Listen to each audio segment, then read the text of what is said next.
मजहब नहीं सिखाता आपस में बैर करना, यह हम दशकों से सुनते आए हैं, किंतु कर्नाटक के उडुपी के कॉलेज का माहौल मजहबी अखाड़ा बन चुका है। जी हाँ, यह विवाद वहां हो रहा है जहां बच्चे पढ़ने आते हैं। यह विवाद उनमें हो रहा है जो देश का भविष्य है। हिजाब बनाम भगवा का यह मामला अब काफी तुल पकड़ने लगा है, पर इस संबंध में चंद्रपुर वासियों का क्या कहना है, आइए जानते हैं सिटी केबल समाचार की इस खास रिपोर्ट में।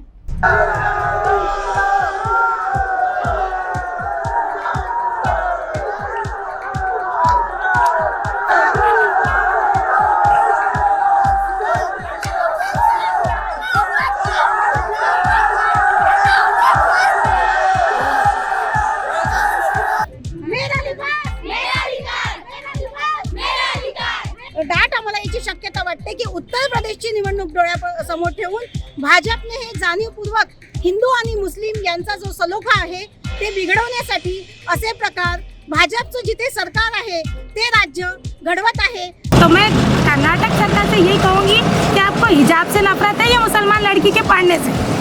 लोकशाहीमध्ये अवगत आहे की त्यांना त्यांच्या धर्माप्रमाणे वागू द्यावं। जर एखादा शिखांचा मुलगा जर पगडी घालून शाळेमध्ये आला तर आपण असं म्हणणार नाही ना की पगडी काढून तुम्ही शाळेमध्ये या म्हणून। महाराष्ट्र यूनिवर्सिटी एक्ट में जो भी प्रोविजन है, उसके अंदर जो भी रूल्स एंड रेगुलेशन है, उसके अंदर जो भी डायरेक्शंस दिए हुए हैं, उसको हम फॉलो करेंगे।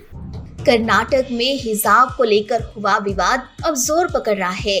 कॉलेज में दिखने वाला यह दृश्य जहां कुछ युवक भगवे रुमाल और सिर पर भगवी टोपियां पहने हुए हैं, जोश में जय श्री राम के नारे लगा रहे हैं, तो वहीं दूसरी ओर एक युवती अल्लाह अकबर कहकर निडरता से उनका सामना कर रही है। यह दृश्य अब टीवी चैनल की सुर्खियां बन चुका है। इस मुद्दे को लेकर जगह जगह निषेध दर्शाया जा रहा है, विविध कयास लगाए जा रहे हैं। हर कोई अपने अपने तरीके से इस मुद्दे को लेकर तर्क लगा रहे हैं। शहर में भी इस मुद्दे को लेकर कई संस्था और पार्टी ने भी निषेध दर्शाया। कर्नाटकमध्ये जे गव्हर्नमेंट कॉलेज होतं तिथे हिजाब मुली, तिथल्या मुस्लिम मुली हिजाब घालून आल्या म्हणून त्यांचा वर्ग घेण्यात आला नाही, त्यांना घरी पाठवण्यात आलं आणि त्यामुळे तिथल्या मुलींचं कुठेतरी शिक्षण बंद होण्याची वेळ तिथे आलेली आहे।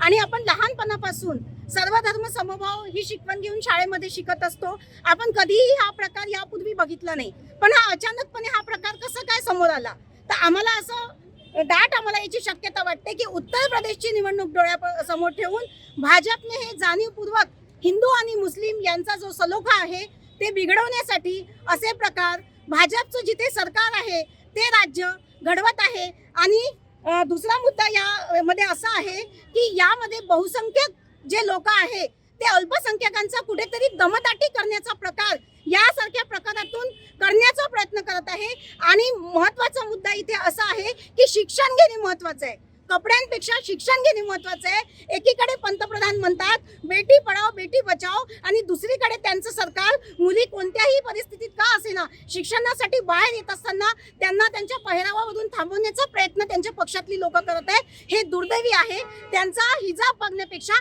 तुम्ही आपल्या मुखावरचा आधी नकाब हटवा असं मला या निमित्ताने सांगायचं आहे। इस मुद्दे पर जनता की राय जानने सिटी केबल समाचार की टीम पहुंची। हमारे प्रतिनिधि आकाश नामेवार ने इस मुद्दे पर मुस्लिम महिलाओं से बातचीत की, तब उनकी क्या राय रही, आइए जानते हैं। नकाब पहना हमारे धर्म में फर्ज है और सिर्फ मुस्लिम लोगों के नहीं है। अल्लाह तबारक व तआला फरमाता है कि औरत के लिए पर्दा करना फर्ज है। पर्दा कैसा कि उसके सर के बालों से लेके पैर के नाखूनों तक सब चीज़ ढकी है। तुमको एक मिसाल इस बात की ये देती हूँ कि अल्लाह तबारक व तआला ने औरत को इज्जत दी है और आला इज्जत दी है। क्यों? क्योंकि जिस तरीके से सोना चांदी हीरा मोती प्रॉपर्टी इसको हम ऐसे ही नहीं छोड़ देते, बल्कि उसकी हिफाजत करते हैं, उसको तिजोरी में रखते हैं, जहाँ तक हो सकता है उस हद तक की उसकी हिफाजत करते हैं। तो औरत की इज्जत भी, चाहे वो मुस्लिम हो, नॉन मुस्लिम हो, क्रिश्चियन हो, सिख हो, ईसाई हो, औरत की इज्जत बहुत आला इज्जत है। अल्लाह तबारक ताला ने इसको बहुत आला किया है, इसीलिए उसको पर्दे में रहने का हुक्म दिया है कि तुम पर्दे में रहो, सर को ढाक लो, अपनी सीनों को ढाक लो और ढीले ढीले कपड़े पहनो। एक तरीके का औरत के लिए बहुत बेहतर है वो, और प्रोटेक्शन है। और जो कर्नाटक में हुआ तो ये जोर ज़बरदस्ती है।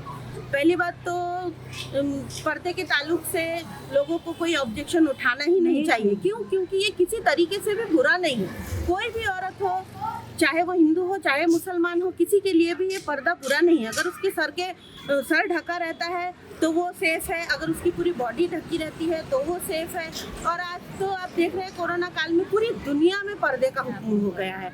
डॉक्टर से लेके, नर्स से लेके, बच्चों से लेके, बड़ों से लेके, छोटों से लेकर के, बुढ़ों से लेके, जवान से लेके, हर एक इंसान को बता दिया गया है कि तुम पर्दा करो। जब तुम इस वक्त में नहीं रोक पाए पर्दे को, तो फिर अब ये अलग से क्यों ऑब्जेक्शन उठाया जा रहा है? तो इसका हम निषेध करते हैं। जाता कॉलेज में भी हमारे भी बच्चे और भी लड़कियां जो मुस्लिम पढ़ती है, वो पहले परमिशन ले लेती है कि हम नकाब पहनना चाहते हैं, अंदर हमारा यूनिफॉर्म रहेगा और बाकायदा इजाज़त मिलती है, और उसके बाद ही कॉलेज में इस तरीके से जाया जाता है। और इसके बावजूद भी पता नहीं यहाँ लोगों को क्यों परेशानी है कि आप लोग जो है वो नकाब पहन करके मत आओ। बाकायदा इसके पहले ऐसे कभी हुआ क्या? ये जो पहले नहीं हुआ, हमेशा से परमिशन मिली है। मेरी लड़की भी आज डिप्लोमा कर रही है, लेकिन वो नकाब पहन करके अंदर यूनिफॉर्म पहनी है, और कई लोग ऐसे जाते हैं, लेकिन ये जोर जबरदस्ती बिना वजह ऐसी हो रही है। अभी जो ये जो मुद्दा जो चल रहा है वो गर्मा हुआ मुद्दा है। क्या लगता है ये मुद्दा किस कारण से उठ रहा है या क्या हो रहा है इसका? कर्नाटक सरकार से मैं रिक्वेस्ट करना चाहती हूँ कि अगर उनको नकाब से नफरत है या मुसलमान लड़कियों के पढ़ने से नफरत है, ये मुझे यहाँ पे जलन और हसद दिखाई दे रही है। क्योंकि मुस्लिम लड़कियाँ आगे बढ़ने के लिए नकाब पहनकर अपने जो परसेंटेज आगे ला रही है, पढ़ाई में आगे आ रही है। अब मुद्दा बनाया जाता था पर्दे में रहती है, मुस्लिम लड़कियों को पढ़ाया नहीं जाता। आज मुस्लिम लोग पढ़ाई नहीं करते हैं, इसलिए उनको ड्यूटियाँ नहीं दी जाती। यहाँ पे एक तो रोजगार का भी सवाल है मुसलमानों का। अब लड़कियाँ पढ़ने निकली तो उसके नकाब का मुद्दा उठा के परेशान किया जा रहा है। तो मैं कर्नाटक सरकार से यही कहूँगी कि आपको हिजाब से नफरत है या मुसलमान लड़की के पढ़ने से। मैं तो ये कहती हूँ कि उनको यूनिफॉर्म बना दो उस कलर का, जिस कलर में वो हिजाब पहनना पसंद करती है, अपने सतर को ढक कर आना चाहती है, अपनी जीनत को ढक कर आना चाहती है, तो उन्हें आने दिया जाए। तो क्या लगता है, क्या जो गर्मा हुआ मुद्दा है जो चल रहा है, तो आपका क्या कहना है इसके बारे में? क्या आपका एक्शन क्या है? देखिए सर, हम जिस तरीके से सोशल मीडिया पे देख रहे हैं कि इससे पहले केरला में हिजाब को लेके जो सवाल उठाया गया था, केरला की जो कोर्ट है उसने संविधान को नज़र में रखते हुए जो वहाँ का फैसला आया, कोर्ट का फैसला आया, वो अल्हम्दुलिल्लाह हमारे हक में आया। और अब जो कर्नाटक में सवाल उठाए जा रहे हैं हिजाब को लेकर, तो हिजाब हमारा हक है और संविधान इसका हमको इजाज़त देती है। अब कर्नाटक में जिस तरीके से सवाल उठाए जा रहे हैं, तो इस हिजाब नकाब हमारा हक है और संविधान के हिसाब से इसको हमारे से कोई छीन नहीं सकता। और जिस तरीके से लोगों में बातें हो रही है कि भाई मुसलमानों को दबाया जाता नकाब के ज़रिए वगैरह, लेकिन ऐसा कुछ नहीं है। हमारी बेटियां अपने मर्जी से पहनती है, किसी के दबाव में नहीं पहनती। हम लोग भी अपनी मर्जी है, नकाब हमारी खुद की चॉइस है। हमारा दीनी पहरावा है, इसको हम लोग ये नहीं कर सकते, इग्नोर नहीं कर सकते किसी के बोलने पर। और दूसरी बात मैडम ये है कि जिस तरीके से मतलब राजनीति की जा रही है यहाँ पर, हिंदू और मुसलमान में नफरत फैलाई जा रही है। हिंदू और मुसलमान में राजनीति का एक हिस्सा बन गया है। इसी के साथ भद्रावती शहर में भी सिटी केबल समाचार की टीम इस मुद्दे पर जनता की राय जानने पहुंची। वहां सामाजिक कार्यकर्ता महिला ने अपनी प्रतिक्रिया इस मुद्दे पर दी, तो वहां मौजूद महिलाओं ने भी इस संदर्भ में अपनी प्रतिक्रिया व्यक्त की। भगवा बनाम हिजाब, यह मुद्दा काफ़ी देश भर में गरमाया हुआ है और देश भर से कई प्रतिक्रियाएं यहाँ पर आ रही है। तो इस समय सिटी केबल समाचार की टीम के साथ कई मुस्लिम महिलाएं यहाँ पर मौजूद है, तो आइए जानते हैं कि इनकी इस पर क्या प्रतिक्रिया है। मैडम, कर्नाटक के तरफ से जो शुरू हुआ हिजाब का मुद्दा, उस पर आपका क्या कहना है? मैम, हिजाब में कर्नाटक में जो हिजाब का मुद्दा चल रहा है वो सरासर गलत है। एक तरफ तो सरकार कहती है बेटी बचाओ बेटी पढ़ाओ, अब जब मुस्लिम बेटियां पढ़ने निकली है तो ये हिजाब का मुद्दा लाकर उनको शिक्षा से भटका रहे हैं, ये सरासर गलत है। और हिजाब तो लड़कियां अचानक से नहीं पहन रही हैं, सालों साल से पहनती भी आ रही हैं, फिर इनको अचानक से क्या प्रॉब्लम हो गई इलेक्शन के दौरान की बुरखे का इन्होंने इतना बड़ा मुद्दा बना दिया। और शिक्षा लेने के लिए कपड़े, जात पात तो नहीं देखी जाती है, सिर्फ शिक्षा देखी जाती है। तो ये चीज़ करके क्या जताना चाहते हैं इन्हीं को पता है। तो आप कई यहाँ पर कहा जा रहा है कि इससे कहीं ना कहीं एक राजनीतिक अटकलें लगाई जा रही कि कहीं ना कहीं एक राजनीतिक रंग है, तो इस पर आपका क्या कहना है? मैम, देश में इतनी सारी बेरोज़गारियाँ हैं, इतनी सारी प्रॉब्लम्स है, तो उस पर बात करने के बजाय ये जो सरकार कभी ट्रिपल तलाक का मुद्दा लेकर आ जाती है, कभी मुसलमानों की मॉब लिंचिंग होती तो है, उस आपको पर क्या लगता है ये एक राजनीति की षड्यंत्र है? मैम ऑब्वियसली ये तो राजनीतिक षड्यंत्र दिख रहा है। अभी यूपी में इलेक्शन चल रहे हैं, तो अब ये मुद्दे को किस तरीके से गरमाया जाए, तो हिजाब का तो फ़ायदा कहीं ना कहीं ये लोग लेंगे, ये चीज़ें दिख रही है। मगर जिस तरह यहाँ पर ये विवाद एक स्कूल के स्टूडेंट्स की तरफ से किया जा रहा है, स्कूल के बच्चे जो है हिंदू वर्सेस मुस्लिम, मतलब इस तरीके से एक धर्म युद्ध शुरू है, तो इस पर आपका क्या कहना है? मैम, मुझे तो इतना गलत लग रहा है। मैं एक सामाजिक कार्यकर्ता हूँ, पिछले 9 सालों से फील्ड पे काम करती हूँ। हम हिंदू मुसलमान भाई बहनों में इतनी मोहब्बत है कि हम जो भी चीज़ बोलें तो सामने से आकर हम एक दूसरे के सुख दुख में शामिल होते हैं। पता नहीं ये लोग ऐसी राजनीतिक ऐसी राजनीति, गंदी राजनीति हिंदू मुसलमान की करा के क्यों आपस में लड़वाते हैं, क्यों देश का माहौल ख़राब कर रहे हैं। इनको ये चीज़ समझ में नहीं आ रही है कि हिंदू मुसलमान करके कहीं ना कहीं देश को कमज़ोर कर रहे हैं। मैं इसके सख्त खिलाफ हूँ। ये जो चल रहा है ना देश में, ये बहुत गलत हो रहा है। कहीं ना कहीं ये चीज़ रुकनी चाहिए। इसी के साथ हमारे साथ कई अन्य महिलाएं भी मौजूद है, तो आइए हम उनसे बातचीत करते हैं। मैडम, आपका नाम क्या है? पूनम सोनारकर. हिजाब विवाद चल रहा है कर्नाटक में, उस पर आप क्या कहना चाहोगे? मला असं वाटतं की हिजाब म्हणजे असं नाही आहे की म्हणजे कोणी पण वापरला पाहिजे. मुस्लिम महिला वापरतच आहेत, पण स्कार्फ कुठलाही व्यक्ती वापरत नसतो ना. आता जर मी स्कार्फ बांधलेला आहे, मी बौद्धिस्ट आहे. देश म्हटलं तर देशामध्ये अनेक जातीची लोक, अनेक धर्माचे लोक वास्तव्यास आहे. आणि धर्माचे लोक म्हटले जिथं धर्म आला तिथं संस्कृती आलीच. प्रत्येक धर्माची संस्कृती हे वेगवेगळी असते आणि त्यांना हे पालन करणे हे गरजेचंच असते आणि ते आपल्या संस्कृतीचं पालन करता याच्यात काहीच गैर नाही. असं म्हणजे त्यांचं एज्युकेशनल लाईफ आहे आणि ह्या धर्माच्या नावावर आणि ह्या बुरख्याच्या हिसाबाच्या नावावर त्यांचं एज्युकेशनल लाईफ खराब करणं आणि त्यांच्यात अडथळा आणणं हे सर्वात मोठी म्हणजे सर्वात मोठी चूक आहे. शिक्षण हा सर्वांचा अधिकार आहे. त्याच्यासाठी जात महत्त्वाची नाही आहे. व्यक्ती कुठल्या जातीची, कुठल्या धर्माची आहे हे महत्त्वाचं नसून शिक्षण घेणं महत्त्वाचं आहे. शिक्षण आपण याच्यासाठी घेतो की देशाचा विकास, स्वतःचा विकास झाला पाहिजे, स्वतः सुशिक्षित झालो पाहिजे आणि प्रगती झाली पाहिजे. देशाचा विकास करायचा आहे, देशाची प्रगती करायची आहे, शिक्षण घेणं आवश्यक आहे. आणि म्हणतात ना की स्त्री आणि चूल आणि मूल याच्या व्यतिरिक्त जेव्हा सामोरती पाऊल टाकत आहे, करत आहे आणि खांद्याला खांदा मिळवून, तुम्ही म्हणता की खांद्याला खांदा मिळवून काम करा, जेव्हा ती खांद्याला खांदा मिळवून काम करत आहे, तुमच्यासोबत येत आहे आणि शिक्षण घेत आहे, त्या शिक्षणामध्ये हिजाब हा एक अडथळा म्हणून निर्माण करू नका. ही मुस्लिम धर्मीयांची हिजाब हा एक मुस्लिम धर्मीयांसाठी जर विचार करतो म्हटलं तर ही त्यांची इज्जत आहे आणि आपल्याला त्या बहिणींचा, त्या सगळ्या बहिणींचा इज्जतीचा जर आदर करावा लागेल, सन्मान करावा लागेल. हा मला तुम्हाला नाही, सगळ्यांनाच करावा लागेल. त्याच्यामुळे मी तर सरळ म्हणेन की त्या जर घालतात, तुम्हाला कोणालाही विरोध नको त्याचा.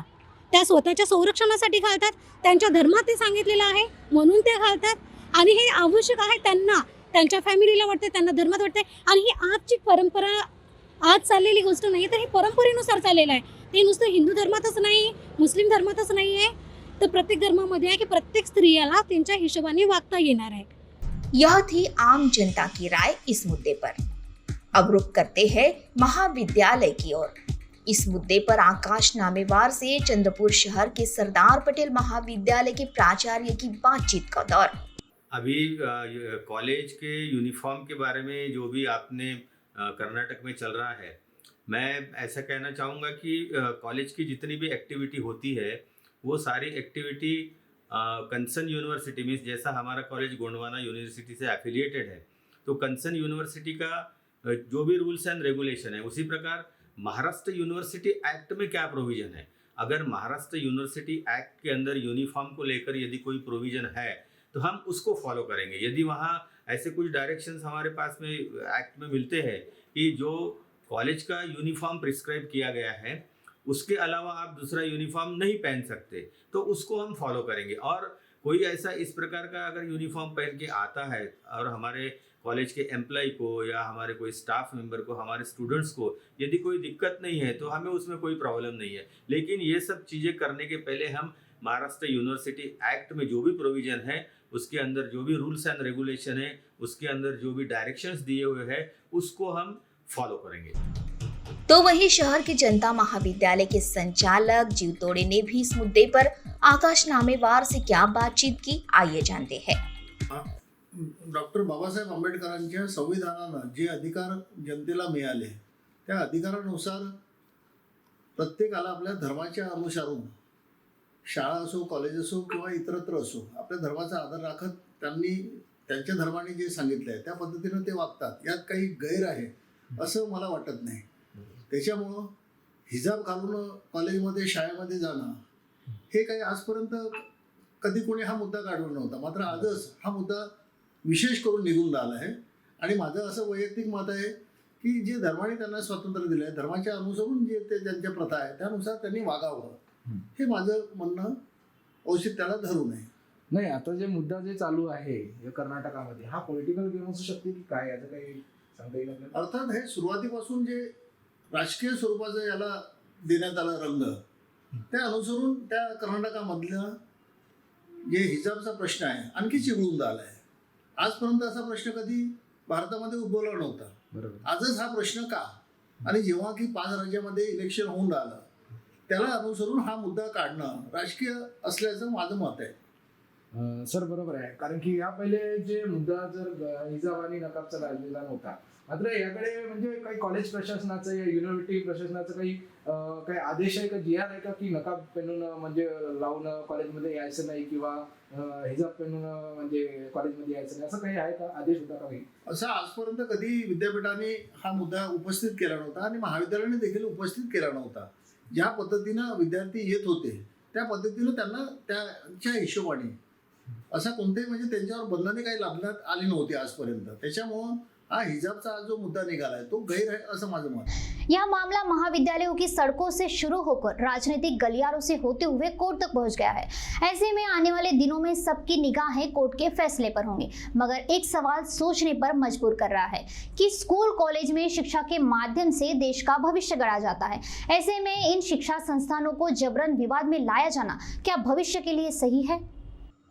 अब देखना यह है कि यह सिलसिला अब किस ओर रुख करेगा और कहां थमेगा। तो बने रहिए सिटी केबल समाचार के साथ। हिजाब को लेकर गरमाए मुद्दे पर सिटी केबल समाचार से तरन्नुम शेख और आकाश नामेवार की खास रिपोर्ट।